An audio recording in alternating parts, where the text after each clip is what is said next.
Welcome back, fellow armchair generals. This is Gamer 1745 with my continuing look at Hearts of Iron 3's Black Ice 11.2's game, and we are playing as the United States. So this is a first for me. I have not played as the U.S. before. We are not doing these trades. We are keeping our resources for ourselves unless I really want to help out an ally.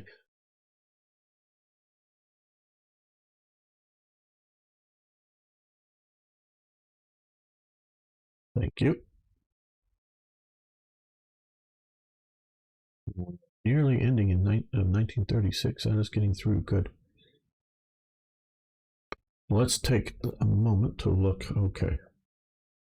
We're doing some reinforcement, keeping that going. We're not doing any upgrades right now because I just rather get this stuff achieved. These are taking a long time to build. I think these are going a bit faster. I'm looking like at a 19. Probably get most of these if I start in 1939. Get them done by the war in 1941. And get upgrades going in 1939. So we're just really focusing on consumer goods as sort of needed. Supplies, we have a fairly big resource of supplies. So we're just going along as needed, and our production. We don't need to, unlike Germany or something, we don't need to sell supplies to buy resources.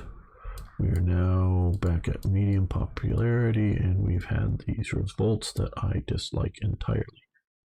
No, I will not be.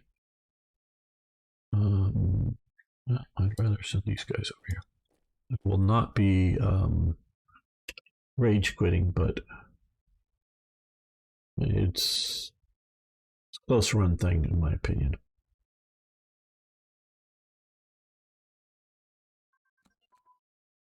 Okay, Flint sit down strike. 1936, 1937, Flint sit down strike changed the United Automobile Workers from a collection of isolated locals on the fringes of the industry to a major labor union, led to the union. Somebody who's really into the unions have been working on this stuff. Not saying that they're wrong. This is really somebody who likes this stuff has made these things. I don't know when. I mean, it could have been years and years ago, which is fine. But meaning that so far all I'm seeing is labor relations stuff. I'm not seeing, because I mean, if anybody wants to pay me proper working hours, I could make mods for this stuff that would make Third Reich. Well, I could expand Third Reich events a whole lot more. I could do America. I've got material that would be cultural, social. What movies are happening, what books are getting big. I've got all of it saved. It just has to be built. There is huge amounts of stuff that was going on in America that would make all this an interesting playthrough. And not that it does cover some labor relations stuff, but yeah. The police attempted to enter the plant in January 30th. The strike inside the plant the strikers turned the fire hoses on the police while pelting them with car parts as members of the women's auxiliary broke windows in the plant to give.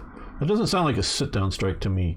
Give strikers some relief from the tear gas the police were using against them. The police made several charges but withdrew after 6 hours. The striker dubbed the Battle of Bull's Run. Bulls is a term for police back then.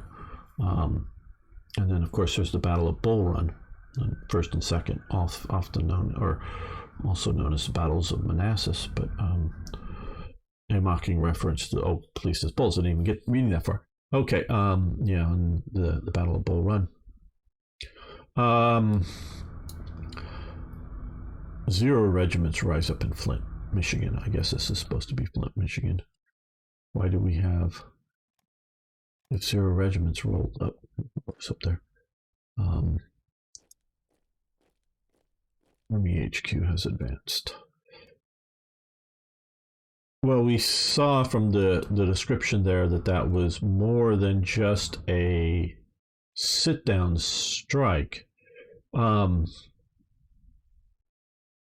okay, what model tank do you favor now? Or Battle of Manassas, as we call it here. Absolutely, I've walked the fields of Manassas one day. I have the Battle of Manassas. It's a war game that uses counters. It uses a big hex map, two big printed sheets of paper. Still have it. Played it, love it. The Battle of Manassas, very good. I spent one time. Well, my dad worked for the government for years and years, most all of his normal working life, and until he retired from that. And at one occasion, he needed to spend a little more than a week in Washington, D.C. And so, in my later teen years, I traveled with him. So I stayed in his, the government was paying for his hotel room. We just got 2 beds instead of 1. And I stayed with him. So it was, the government was paying for his airfare and whatnot. So my family paid for my airfare. So it wasn't like government corruption. It was, he was needing to stay there anyways. He just paid the extra for me to go along. And so I spent a little more than a week researching in the Library of Congress. I would go there during the weekdays and do research in the Library of Congress. But we were there over a weekend's time period because, like I said, it's a little more than a week. One of the days we had sort of planned this. I took my maps of Manassas, the battlefield of Manassas, and I walked the battlefield, mainly focusing on the first Battle of Manassas. So I've walked that and Henry House Hill and all of that stuff very much so. So I know a fair amount of this. What tank model do you, or for flavor now? Okay, you're wanting to know our current model designs. I think it's none. Oh, well, we do have light tank. Okay. Okay, we have the M1A1 combat car, if we were going to use that, or infantry tank's the same. So yeah, it's just that. We have this, yeah. So, which I don't even know if that hardly was around in 1936.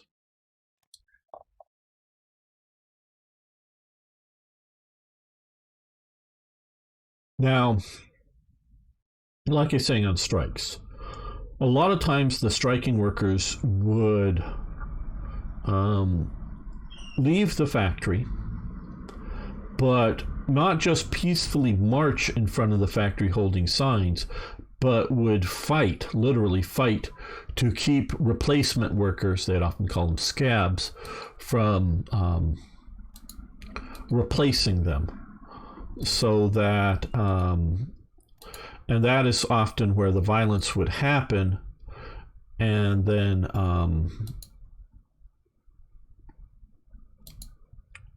you would have the police called in to, well, let's do some naval technologies. 1937, so what did light aircraft carrier? Looking for more structural stuff. So,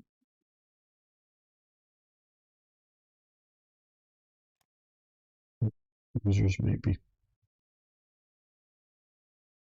can do 37 there.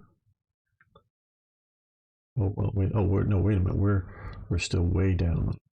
Something shifted. I'm not quite sure. We used to have a lot more. Hello, Ringo. So the workers would try to keep out replacements, and that is where a lot of the sort of violence actions, and as you can see from the description of the sit-down strike, nowhere they're needing military. Whether the military would be willing to come in or not is another question, but arm plate thickness, we're just going to cancel these until we get down to what we can actually research. What we're normally seeing is stuff where police were involved with it. Now, because in 1936 we are still very much in the Great Depression. Iran? No, thank you. We here have a lot of idled factories that just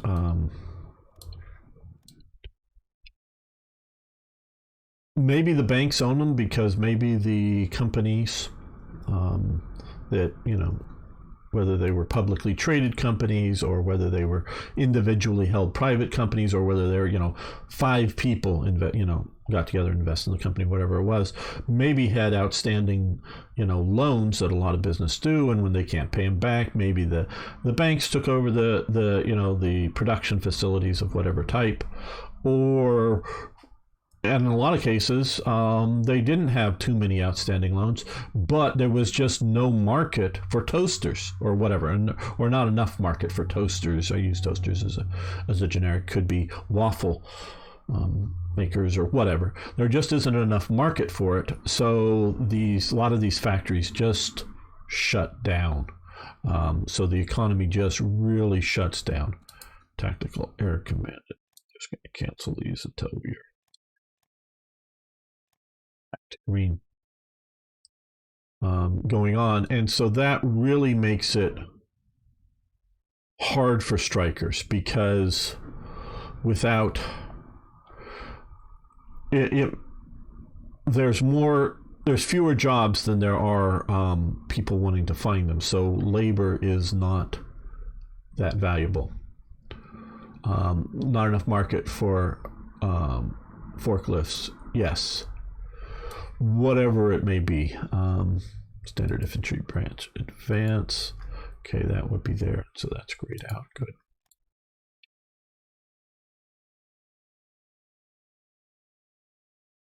The forklift is just starting to come out at sort of this time period, and the forklift only really exists in America. That's something that most people don't know. They don't have them in Britain. They don't have them in Germany or in France. They don't have the forklift.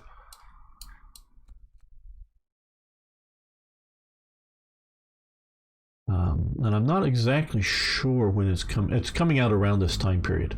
The forklift brigade HQ. We're going to stop. And okay, so now we've done the light. Okay, we can now come back here and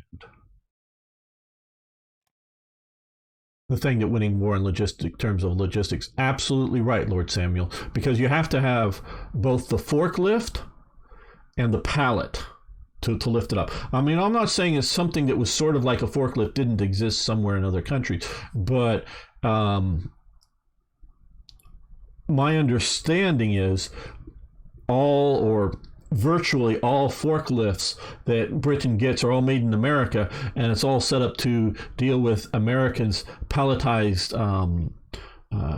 cargo that they're sending eventually, once America's in the war, sending over to Britain. It's America's logistics capabilities to run whether it's home industry or whether it's pallets of ammunition that you're taking off, you're putting onto the, at the small ports in France or the, over the beaches coming, those artificial ports. They were taking using forklifts, putting the pallets on the back of the trucks quickly. So instead of a lot of people shifting, 105 millimeter howitzer shells, you were just moving a pallet of 105 millimeter shells with a forklift, putting it on the back of the truck, and that truck driving up to the front, and then at the front breaking down, the pallet and handing off the 105 millimeter shells, and then that empty truck running back to the the port wherever and getting another load.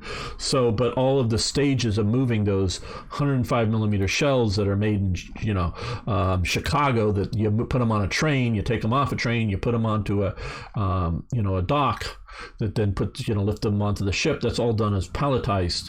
So labor is super less than everywhere else in the world. It takes less labor to move a pallet in the American system, and they definitely, because you can see pictures if you look for it, and I have a bit, in the rear areas, as these become, rear areas as they're getting ready to invade Sicily or whatever, that they're bringing in forklifts, painted green by this point. These forklifts would be green instead of yellow or something back in the U.S. That they're moving palletized stuff, and it's all that logistics going on, and it is one of the reasons why, not the only, but one of the reasons why America is sort of the has superpowers. We throw around the word superpower, but superpowers is powers that these other nations don't have. Because, and see, this is one thing, and it goes, and you really sort of have to understand this when Germany is trying to evaluate, well, let's fortify Cherbourg, let's fortify Brest. Brest was a major naval port. Let's fortify some of these other ports, because if America shows up, and there's Boulogne does have a little bit of a port here, but it's really small, and you can't even get what would be a modern ship of World War II scale into Boulogne's fishing, sort of becomes a fishing port.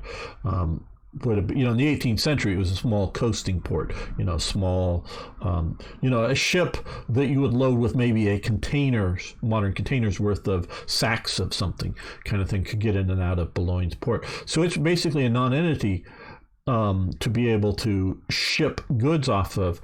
And even smaller, like Le Havre or wherever, Dieppe, smaller ports, not quite as small as Boulogne, but a little bit larger. Or the very small port at Dunkirk that we know of, and that the British were having trouble getting more than one or two ships in at a time, that they eventually moved to the beach. The Germans did not conceive, because they just weren't seeing the level of being able to move supplies rapidly over terrain that they that they couldn't have done. So they go, well, yeah, okay, you're stuck on the beaches. Oh, you have a small port, you can move X number tons of cargo. Well, we'll just create a pocket here, put a bunch of German units around. They still, until the Americans are able to break out, they're still very much in that mentality. But that was heavily yes. Oh, well, there was definitely sabotage. And see, if you sabotage all of the stuff there, and you're relying upon manpower to move things, as opposed to relying upon machines like forklifts, just moving around the port. If you have more American ships, those Liberty ships, a lot of them had their own cranes on board the ships, so they didn't necessarily need shoreside cranes to lift up. And they would lift up the pallet, put the pallet onto the dock, and instead of breaking that pallet down, or instead of driving a big truck onto the dock, you just have a lot of little forklifts that work like a bunch of ants. Pick up that pallet and move it, and to a parking lot somewhere where the trucks are, and load them on and go. And the Americans just were able to do that. Gliders, that's a one and done, so we know we're done with that. So we're going to continue here. Well, yep, they did sea mines. They did what they should do to try to deny a port to an enemy. It wasn't, most of the time, not maybe every time everywhere, but most of the time, it wasn't from a lack or from an incompetence on the Germans' part.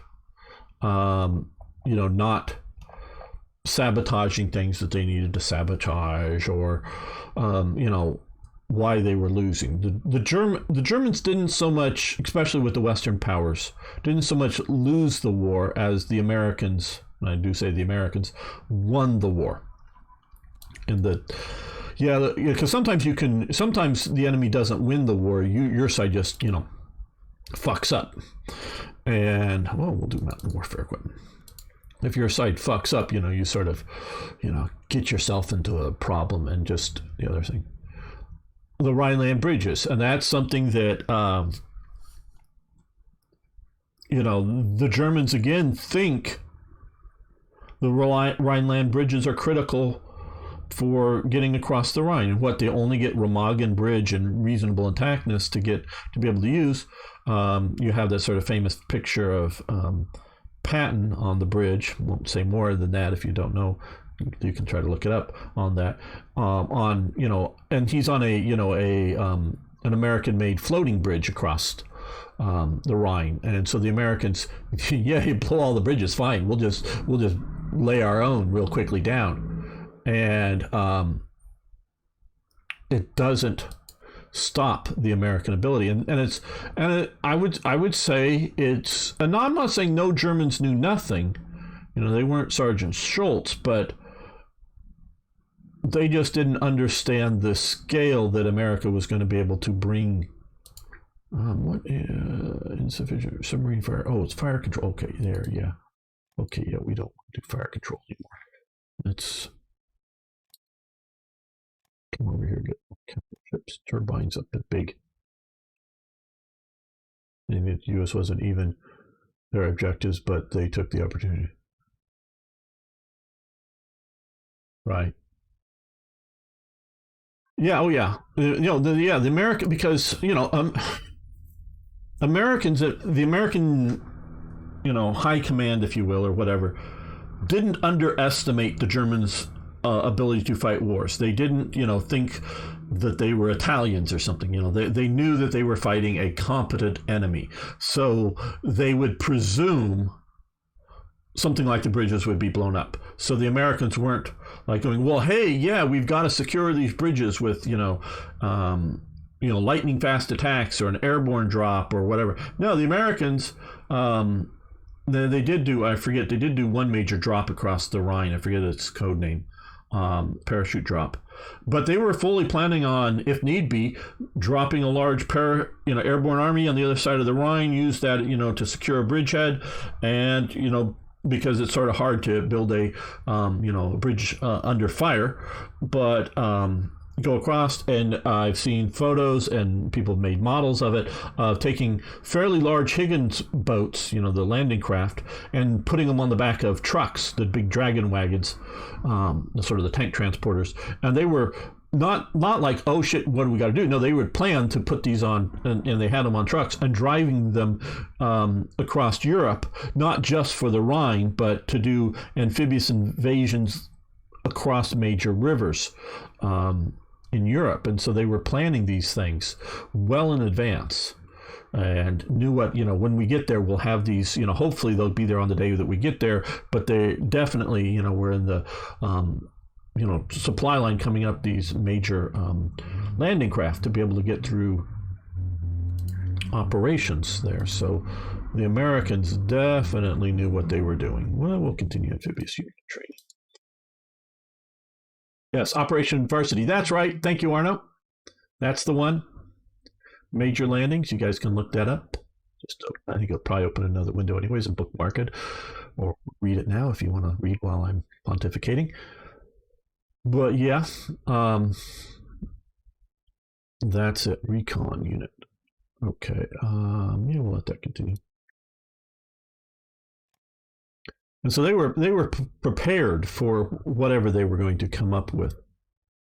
The Americans were.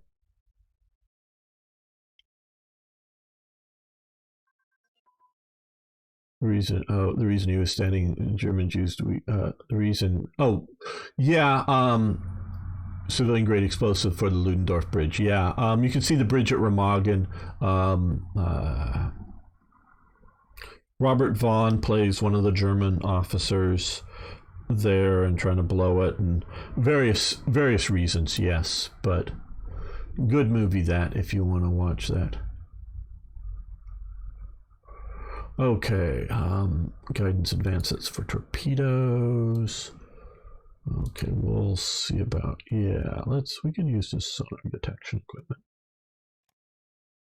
Anyway, the U.S. was surprised that the bridge was, the U.S. was surprised. And of course, if you have the, the opportunity, you might as well take it, because you can sabotage a floating bridge somewhat easily by simply floating things down the river, that could blow up, or just simply ram into it.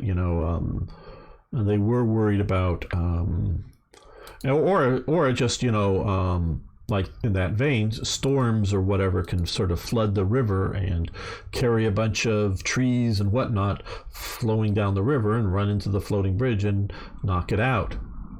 So, propulsion advance again for torpedoes, I believe. Yes, okay, 38. Okay, these are, well, I guess we'll do that. Brazil. Yes, you can have crude oil. The fact that the bridge was damaged. Yeah.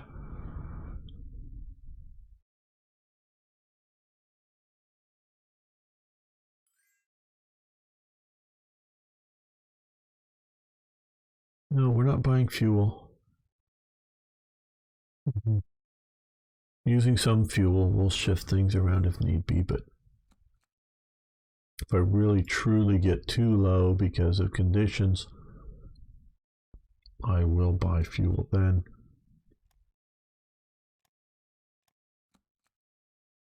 Okay, economic focus stage.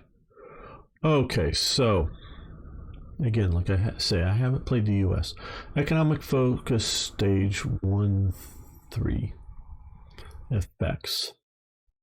ICs plus 10%, supplies. And my understanding, guys, and I totally agree with this.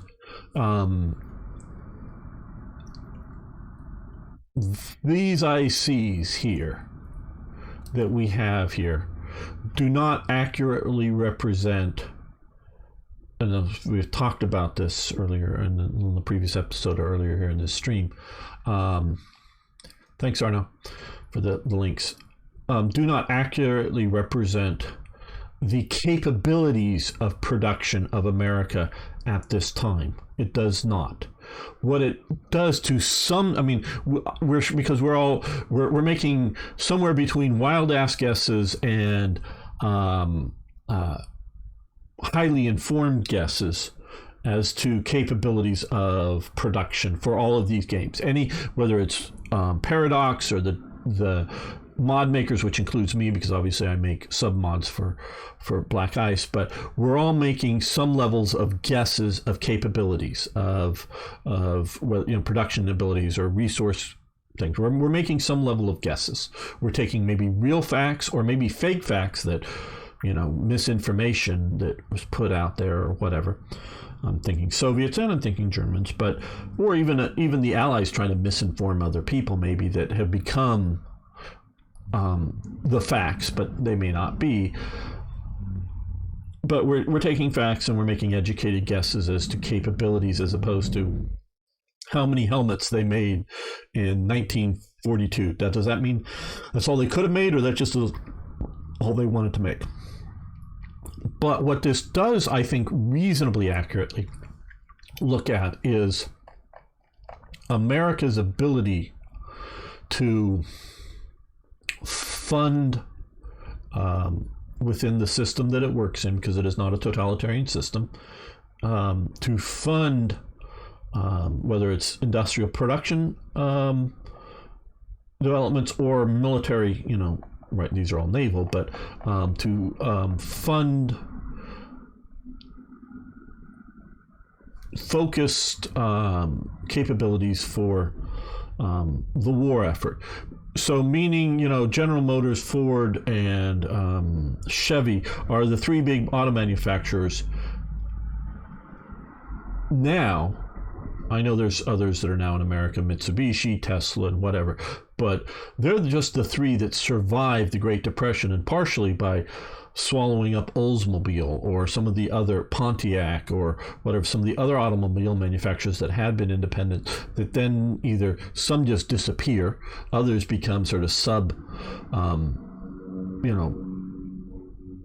groups, sometimes sub-design, sometimes just different naming things, but they're not necessarily even subsidiaries, because they're not necessarily even like a different company. They're just a branding situation. So the big three are the surviving automobile manufacturers that aren't wiped out, because there had been like 100 or more in America, sometimes very small ones, but they're the ones that survive, and they're cranking out civilian trucks, civilian cars, but to a limited market because of the Depression.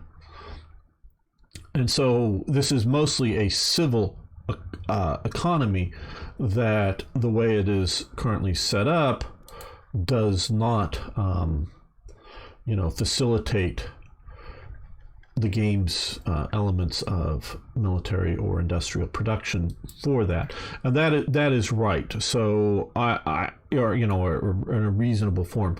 So, and I do know that they've changed this over the years. Like I said, I've sort of paid attention to it, but I've never played this before, and so America should be nerfed now. But whether it's just with IC effects or whatever, by the time you're getting around to 1940, it should be a raging powerhouse of industry that the government can take advantage of. But so so economic 1-3, ahead of government. So we're getting more ICs, more supply production, and IC efficiency. So it is still hampering because the longer it takes to build something, the more ICs it takes, because it takes, it's how fast it gets through the, because if it's taking 5 ICs to build something and it takes twice as long, it takes twice as many ICs. So building of land, air, and naval is being slowed down again, because during this time there was mostly just naval building, other than few limited small production of some aircraft to test and some military stuff, but very artillery, but even that's very, very little, and especially for 36. No, I think more 39, 40 for most of the work. And that's these are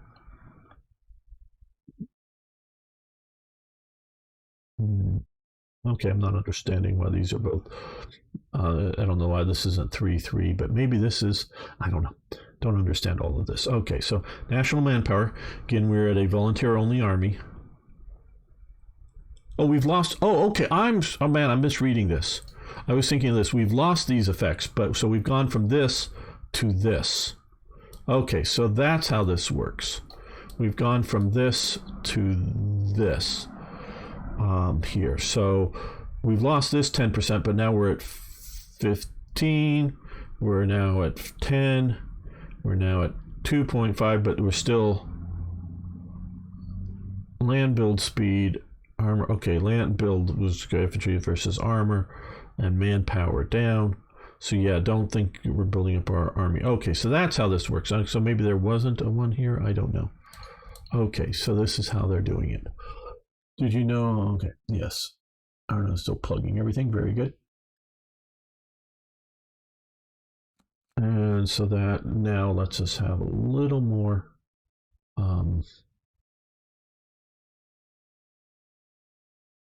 research. And I think we will continue to look. Capital ships take the longest to build, of course. So you want to get their technologies up as early as possible.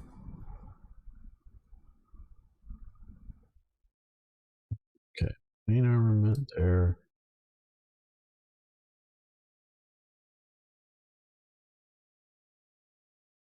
Fire control is something that's upgradable, I do believe, as well as damage control. Not sure if secondary guns, main armament guns, you have to go back to the factory. So we'll do this. Get that, and we have another one capable here to do. How is our? Okay, we're starting to do single fighter.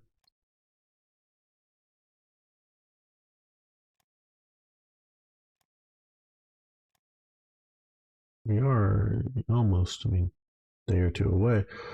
Okay, well, let's do this from being in actually 37.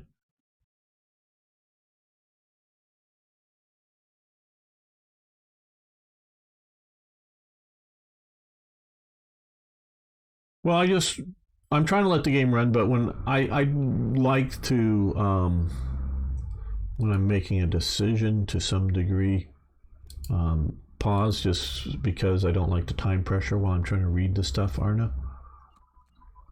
Like artillery brigades here, and while I'm trying to do this. That's grayed out. We can do that. And then let it go. Iran, no, think we're not trading with Iran. Yeah, I know. I could run it faster. We'll accept that. Okay, we'll try it. But yeah, you see, I just end up pausing it so much faster anyways.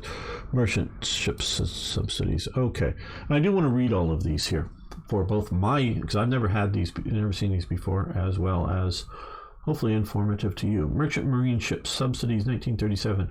President, our current legislation has authorized us to subsidize the construction of a limited number of prefabricated merchant vessels each year. It might make sense for us to move forward with the program this year and expand our auxiliary fleet of convoys. Remember, the ships built through this program complete faster and cost less ICs than building them normally. They are also economically added at the end of your production queue. Okay, so what this is telling me, I'm supposed to come here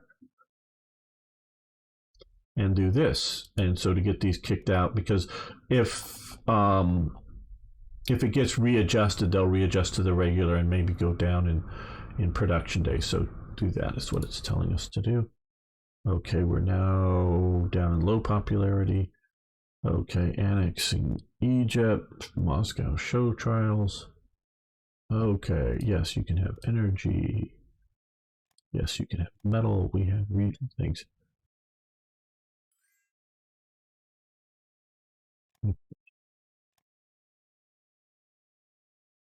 Oh, I'd rather just keep pausing it. I think I will go back down to that and just, I'd rather run it at this. I do want to get through these sort of quiet years fairly quickly, but okay.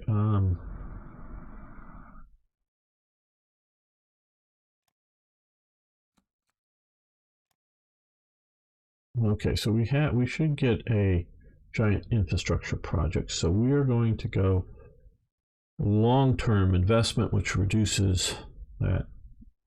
And espionage focus. Let's do political spying. We're low popularity. We're going to disable for a year. And puppet status, which is the Philippines. We're going to continue to tell them to focus on the army.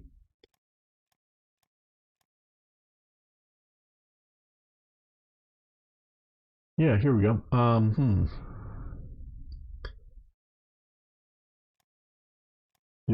normally, well, I give the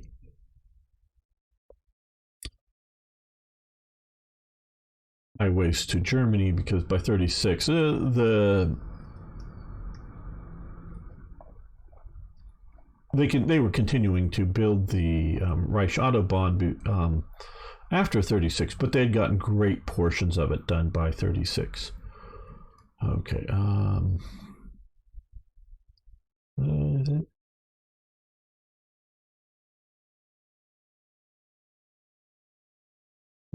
Railway level.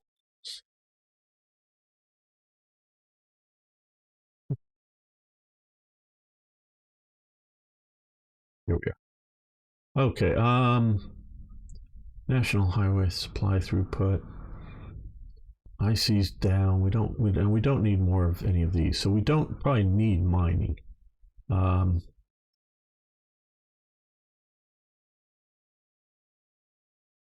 We don't need manpower yet. I mean, we're only that, but I don't think we're going to need manpower. You know, maybe we do need manpower. Maybe in the long term, we do need the manpower. So we don't need it today, but let's do mechanized farming. Let's start building our manpower up a little bit. Okay, we're going to do that. Is it possible for take control in this game? Would anything change in terms of gameplay? I do not know. I would think theoretically it's possible. In terms of gameplay,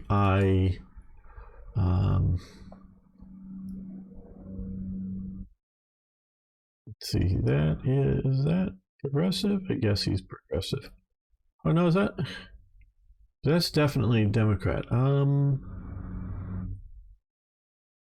Douglas MacArthur. I guess this is meant to be because it looks more. This dot looks. I don't know. I guess it's supposed to be that blue. Douglas MacArthur resigned jet release email. He did run, or sort of ran for president after the war. But, so pig-headed isolationist. That would be Landon. I don't know much about Landon. I've heard the name Alf Landon. So I guess it's possible. I don't know, other than putting a different set of people in charge in the ministry, I don't know how that would be changing the game. The Republicans were much more isolationist. But once Pearl Harbor happens, they become, yay, we're going to go to war, including the Germans, going after the Germans. The Republicans might have focused more on Japan, but I don't know. I don't have good enough information on that.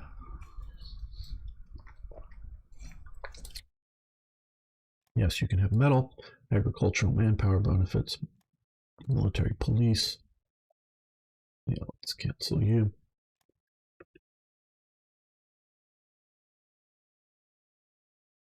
Yeah,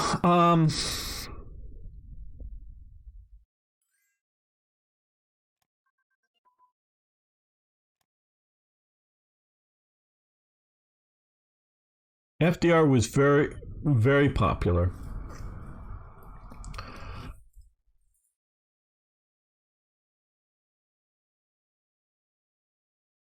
For multiple reasons.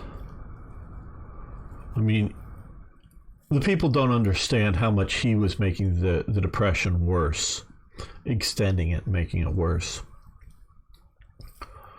But what they do see is all of his relief programs. And the relief programs are making the Depression worse on the way they're doing it. So they wouldn't be needed if the Depression wasn't so bad or was over. But yeah, he's quite popular. I would say one of the biggest things hurting his or the biggest threat to, I would say, the biggest threat to his reelection. And again, I am not. We would give them money in exchange. No, we don't want to buy supplies.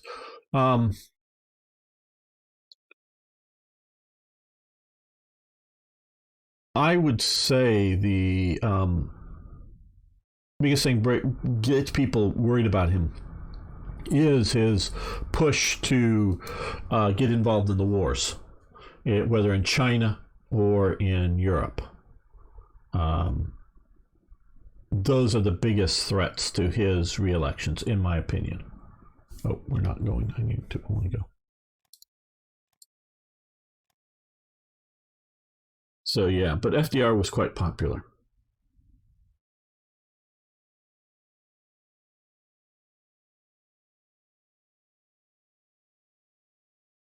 You see, it's really hard to put yourself into the heads of historical figures, and not just take our perspective on things. Okay, no foreign entanglements, prolong. Yes, we're going to continue to prolong this. See, this is, if you were trying to abandon this policy, the Democratic Party loses popularity. And this is something that really is an issue in America. Okay. Trying to compare Wilson and FDR. I just don't see, and again, this may be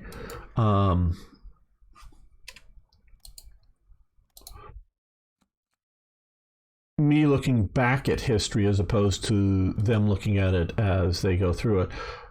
But I don't think they saw the German Kaiser and the Austrian Kaiser as some sort of threat to the future of the world, including Wilson. I think there is very big upset. And I don't think Wilson could have gotten the U.S. into World War I without Germany announcing that they were going to go back to unrestricted submarine warfare. Now, unrestricted submarine warfare is the only way that is really going to get Germany any effective submarine warfare, but still, you go, oh, well, it's not going to be effective, so we have to go do this. Yes, but the effect of going and doing it will be a quicker loss of the war, if not, any chance of possibly winning the war goes away once you get America involved in, actually involved in the war. So it's counterproductive. And, at some point, somebody annoying you enough by sinking your neutral shipping will get you into the war. So even if there isn't a grand strategic interest of the U.S., it's just, hey, yeah, you're sinking our ships. You do that enough, we'll go to war with you, kind of thing. Where I really think FDR sees Nazis. FDR makes a lot of positive noises about fascism at points. So fascism isn't entirely the bugaboo that it becomes in propaganda during the war. It isn't quite the thing we must defeat earlier on, fascism. So it's not really fascism. And FDR to some degree sees communism as a good-natured mistake. They're wrong, but because he's very much a progressive, so was Wilson, but sees them as being a overdone mistake. And of course, Wilson is not a totalitarianist. He really isn't, as far as I can tell. He wants to persuade the American people to go along with him. And if he can't, he really isn't going to, even if he had the means, meaning the, whether it's, you look at the FBI and as we were talking about earlier, or, Hoover or whatever, even if he has the means of putting people into camps of one sort or another, which he does once the war, we see him putting the Japanese into camps. And I will say that's as much for their protection as it was a sort of security thing, because there was a lot of hostility towards the Japanese. I'm not saying it's right, and I'm not justifying it and saying it for their protection is good enough reason to do it, putting them in camps. I'm sure we'll talk about more when the time comes, but there's a lot of it. I remember there's a photo that I've saved of a Chinese woman, and I forget, she had some sort of job, but she's like in Florida, and I know this is sort of staged for the cameras, but supposedly she did this anyways. She's going to the beach in Florida, which wasn't quite the beach center that it becomes today, but down, whether it's in Miami or wherever down here, going to the beach, and she, it shows her there, in her one-piece bathing suit, reading a magazine with a sort of a beach chair and an umbrella, but she's stuck an American flag, I think, right next to herself down there. And there's a lot of the idea that, you got to separate, the average American isn't going to tell the difference between a Chinese and a Japanese person. And China, oh, yay, hooray for Japanese, boo, boo, terrible. And so there is a real sort of, hey, I'm Chinese, or maybe you should put a nationalist Chinese flag. I forget. I have the photo saved somewhere. Like I say, a lot of stuff. There was a strong, hey, yeah, we're Chinese, leave us alone, or help us out, here in America, American Chinese. But and so it wasn't an anti-Asian, it was an anti-Japanese thing. So there was a lot of worry on that point. And, as much as George Takei, which I've talked to George Takei. I'm not going to go into the details, but, I will say this. He came to my school when I was in high school. Won't go much more, but I did talk. I mean, I've met and talked to George Takei. Again, Sulu from Star Trek. If you don't know who that is, no, we're not going to trade with. Well, no, France copper. Okay, we will trade with France if they want copper. We'll trade with France. But yeah, and who did spend time as a child in the camps. Very much so, and I knew that back then, in the Japanese camp. But there was no, there were some, and he's talked about, and some of the ones talking about, there were a few of the guards that were assholes and threatened to shoot people, if they crossed the barbed wire thing. But there really isn't an intention of harsh treatment. I'm not saying it wasn't harsh. I've been to where the Manzanar, the camps are, not quite Death Valley, but they're out. Okay, Independence is like this, because that's California. That is a picture of the desert out in Independence, and that is sort of near where the camps are. It is very dry. It is very deserty, so it'll be hot as hell in the summer, and in the winter it'll be cold. So the conditions weren't nice, and when they showed up there originally, it wasn't maybe very nice housing conditions. It improves over time. So I'm not saying it was all right to do or whatever. What I'm saying, it wasn't meant to be like we see camps in other countries, like, whether it's the Soviet Union or the Nazis. There was never that sort of an intent with the camps. But so FDR really is not a totalitarian. He wants to convince, persuade, encourage. Rangefinder. Oh, it's just rangefinder, which was. Oh, that's right. Rangefinding was ancient. Okay, fireship, small warship control. He wants to convince the American people to go along his progressive path, and if he can't, as far as I can tell, maybe it's camouflage design that's pushing us towards 41.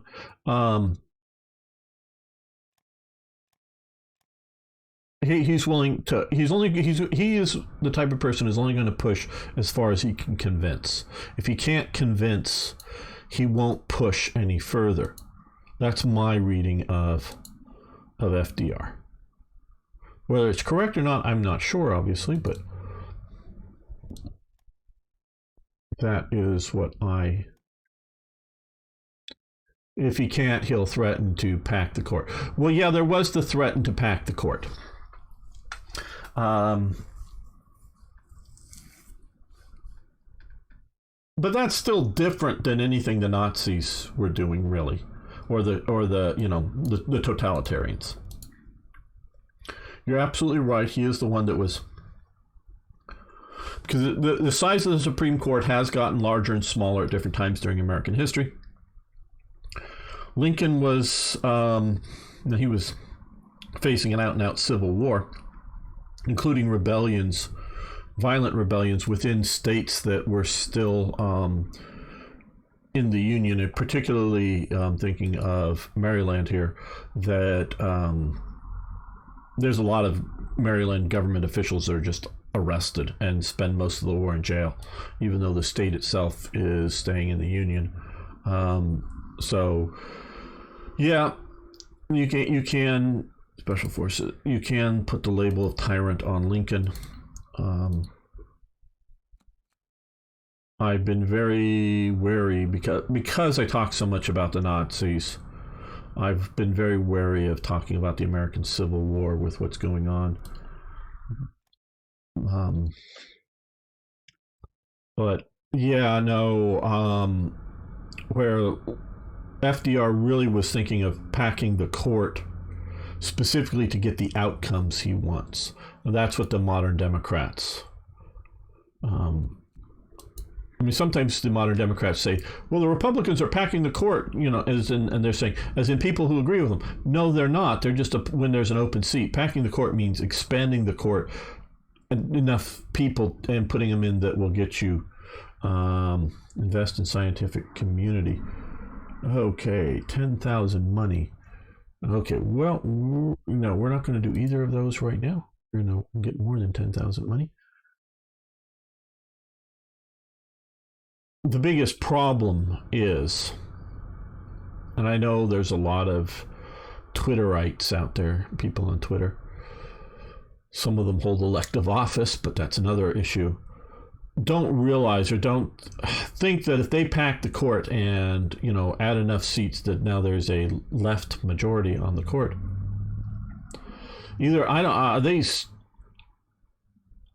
Eventually the Republicans will react to it. I mean, the Republicans, they let this last woman on there are several Republicans that voted for her. I know we're talking modern politics here. Whether you like her or not doesn't matter. Whether you think she should be on the court or not doesn't matter. What I'm referring to is Republicans, well, she's not so terrible, so they're going to put somebody on the court, so we'll just give it to her.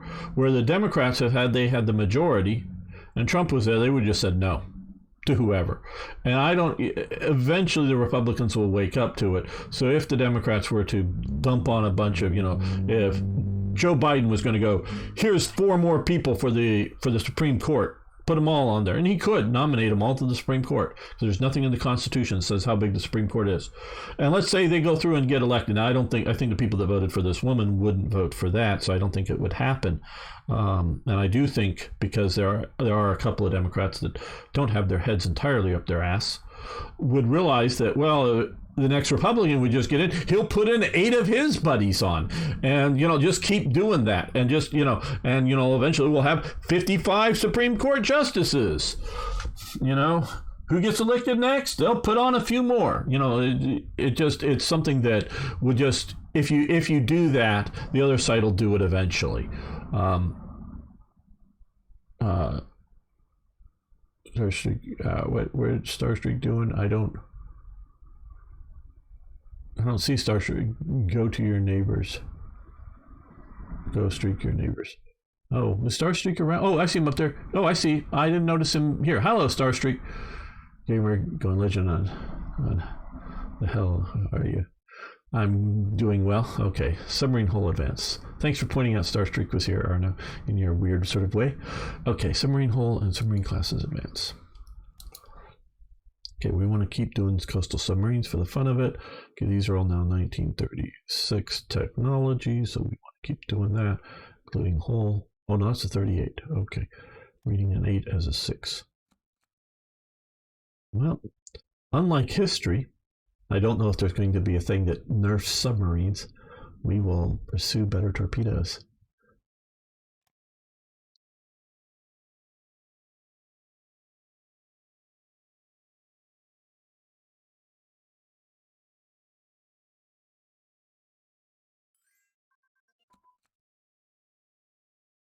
Oh, warship. Very nice.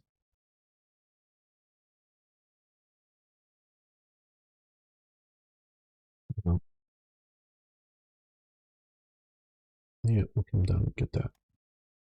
But I think we're going to try to keep these episodes from getting too big. Hey, thanks for following. Do appreciate it. We're going to keep the live stream going here, but the episode will be ending now. I want to thank you all for being here.